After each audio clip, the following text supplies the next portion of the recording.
राम दोस्तों और मेरी माताएं बहनें, आप सभी का स्वागत है बाबा नीम करौली जी की शरण में।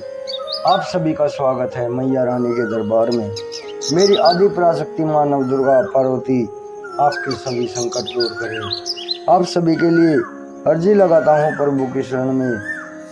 मेरे सर्वप्रथम पूज गणेश भगवान जी, मेरे श्री राम प्रभु, मेरी सीता मैया, मेरे हनुमान बजरंग बली जी, मेरे बाबा नीम करौली जी। आपका बेटा सतेंद्र आपकी शरण में अर्जी लगाता है।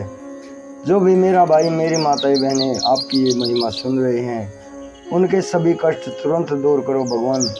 उनके घर में सदैव खुशियाँ आए, सुख समृद्धि बनी रहे, कभी कोई कष्ट उनके परिवार के नज़दीक भी ना आए। यही मेरी प्रार्थना, यही मेरी अर्जी। जय जय श्री राम, जय बाबा नीम करौली महाराज।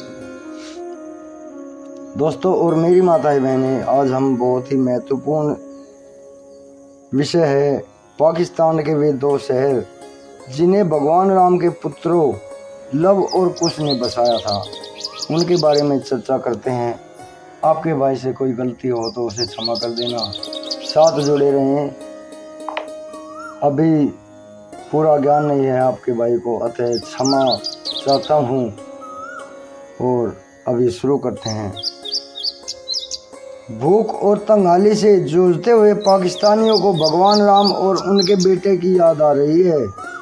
वो लव को अपने शहर लाहौर का संस्थापक बता रहे हैं। पाकिस्तानियों के अचानक हुए ऐसे हृदय परिवर्तन ने कई लोगों को अचरज में डाल दिया है। ये सच है कि पाकिस्तान के सबसे प्रमुख शहरों में से एक लाहौर भगवान राम के बेटे लव की नगरी रही है। इस शहर का प्राचीन इतिहास भारतीय संस्कृति से जुड़ा है और इसका पहला नाम, प्राचीन नाम लव नगरी था। भारत में पहले भी इस तरह की बातें कही जाती रही हैं, लेकिन इस बार खुद पाकिस्तानी मीडिया ने इस सच को स्वीकार किया है। मुस्लिम लीग समर्थित अखबार द डॉन की एक रिपोर्ट में लाहौर शहर के प्राचीन इतिहास की पड़ताल की गई है। इस रिपोर्ट में माना गया है कि लाहौर को राजकुमार लव ने बसाया था और उन्हीं के नाम पर इस शहर को यह नाम मिला।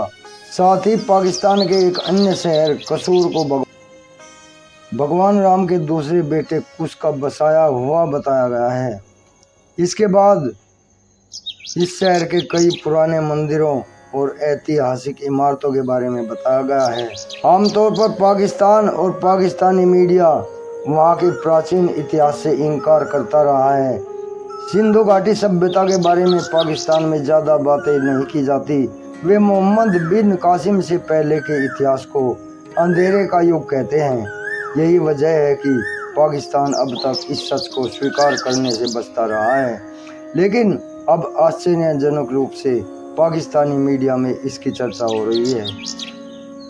लाहौर किले के भीतर है लव मंदिर, किले से काफ़ी पुराना।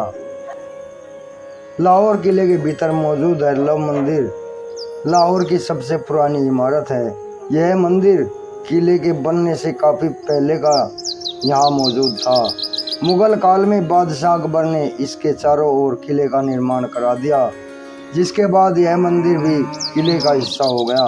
लेकिन मंदिर के डिज़ाइन और मौजूदा शहर की सतह से इसकी ऊंचाई के आधार पर माना गया है कि यह मंदिर किले की अपेक्षा काफ़ी पुराना है।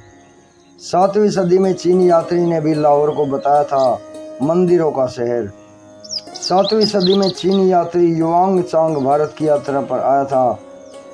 इस दौरान वह लाहौर भी आया। उसने लाहौर के बारे में लिखा था कि यह सुंदर शहर बड़े मंदिरों और बागों से भरा हुआ है। इसके अलावा साल 982 में लिखे गए एक दस्तावेज में भी लाहौर के मंदिरों के बारे में जानकारी मिलती है। यह लिखित दस्तावेज आज भी ब्रिटिश म्यूजियम में देखे जा सकते हैं। टिब्बी वाला बाजार लाहौर का भीड़ भाड़ वाला इलाका है। इसी इलाके के बीचों बीच एक प्राचीन शिव मंदिर है, जिसे टिब्बी वाला शिवालय कहा जाता है। ये शिवालय अरब आक्रमण से पहले से लाहौर में मौजूद है। इसी रिपोर्ट में दावा किया गया है कि लाहौर लगभग 4000 साल पुराना शहर है। अरब आक्रमण से पूर्व यहाँ कई बड़े हिंदू मंदिर और बौद्ध शासक हुए हैं। अरब आक्रमण से पहले यहाँ पर कई बड़े हिंदू और बौद्ध शासक हुए। मिस्र के एक यात्री के विवरण के आधार पर दावा किया गया है कि पाटलिपुत्र और नील नदी के बीच में बसे खूबसूरत शहर लाहौर को ही कहा गया है। लव की नगरी लाहौर मध्य और आधुनिक काल में भी ऐतिहासिक महत्व का शहर रहा है। इसी शहर में गुलाम वंश के शासक कुतुबुद्दीन ऐबक की घोड़ी से गिरकर मौत हो गई थी। उसकी कब्र इसी शहर में है। यहाँ दातागंज बख्श का भी मज़ार मौजूद है। मुगल काल में लाहौर का किला सत्ता का प्रमुख केंद्र था। बाद में जब महाराजा रंजीत सिंह ने पंजाब की सत्ता संभाली तो उन्होंने भी लाहौर किले को ही अपना केंद्र बनाया। आधुनिक लाहौर शहर को भी सर गंगाराम नाम के इंजीनियर ने बसाया था।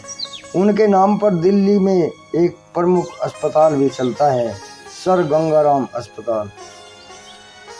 दोस्तों और मेरी माताएं बहनें, अभी आज्ञा लेता हूँ। आपके भाई से कोई गलती हो उसे क्षमा कर देना। सदैव स्वस्थ रहे, सुखी रहे, यही मेरी प्रार्थना बाबा नीम करोली जी के शरण में। सुख संपन्नता सबके घर बनी रहे। जो भी मेरा भाई मेरी माताएं बहनें देख रहे हैं उनके तुरंत ही सभी कष्ट दूर हों। जय जय श्री राम, जय बाबा नीम करोली महाराज।